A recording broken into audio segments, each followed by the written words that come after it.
will make that determination, because the authority is not influenced by other parties, simply examines the facts that are before the authority before making that determination. So I'm not preempting what the outcomes or the decision of the authority will be, but essentially it's about what these options are. Go for an option and be able to illustrate that, one, there's a respect for the law, two is that we want to ensure that we save the economy, and three, to show that in the long term we are going to remain within the parameters of what is the emissions level.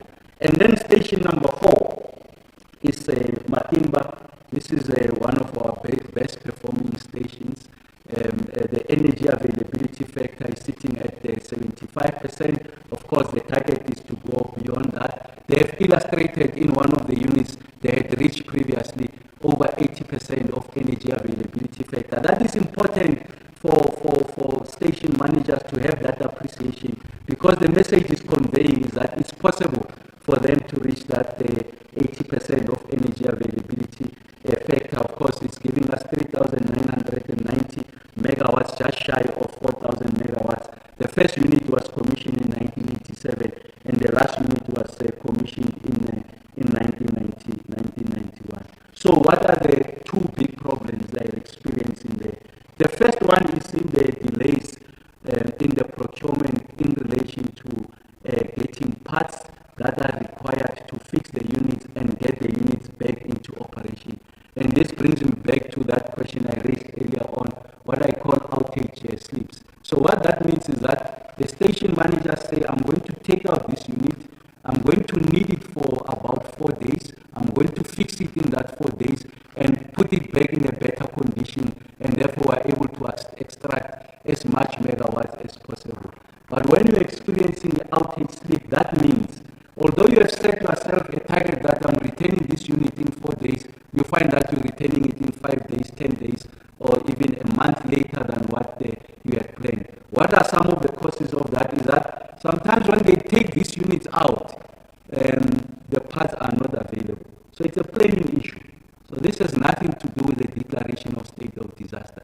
It has to do with a planning issue. But the next question that has to be asked is that planning also is undermined by procurement, because one of the things they have to do, they've got the supplier database, they go out to suppliers, this is the preferred supplier because of the price, the supplier then goes to the original equipment manufacturer, you find that the equipment is expensive, the supplier that has been chosen doesn't have the necessary liquidity to purchase that, doesn't have the guarantees to give to the original equipment manufacturer. He or she had promised, I'll bring the parts within 3 days. After 3 days, he or she is not able to raise the kind of money that is required to procure that supply component and give it to ESCOM, to Matimba in this instance, and therefore that process has failed. They must restart the process again, and that extends and extends and extends until the plant managers are losing, if you like,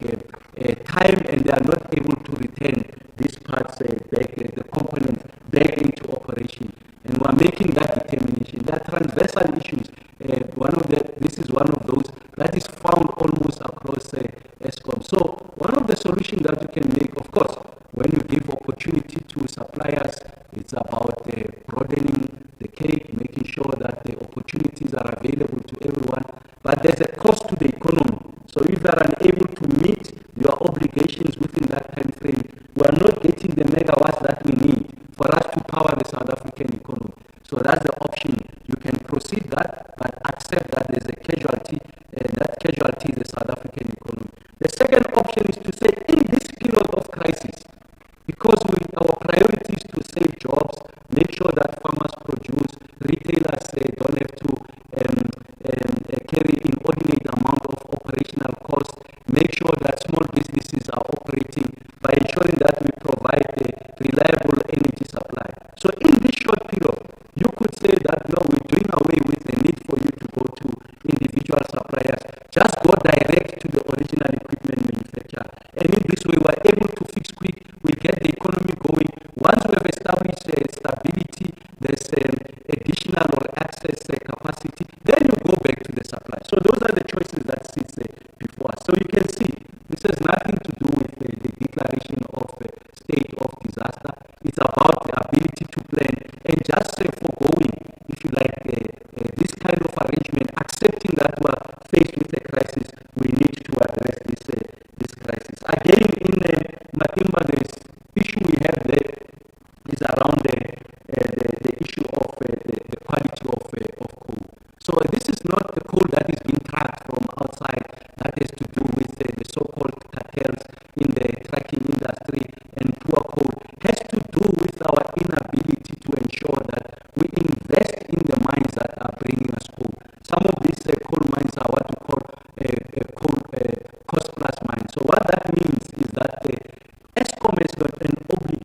a possibility of providing additional fiscal support to make these investments so that we save the South African economy. Of course, when you provide that fiscal support, it means that your debt to GDP or your budget deficit is likely going to grow.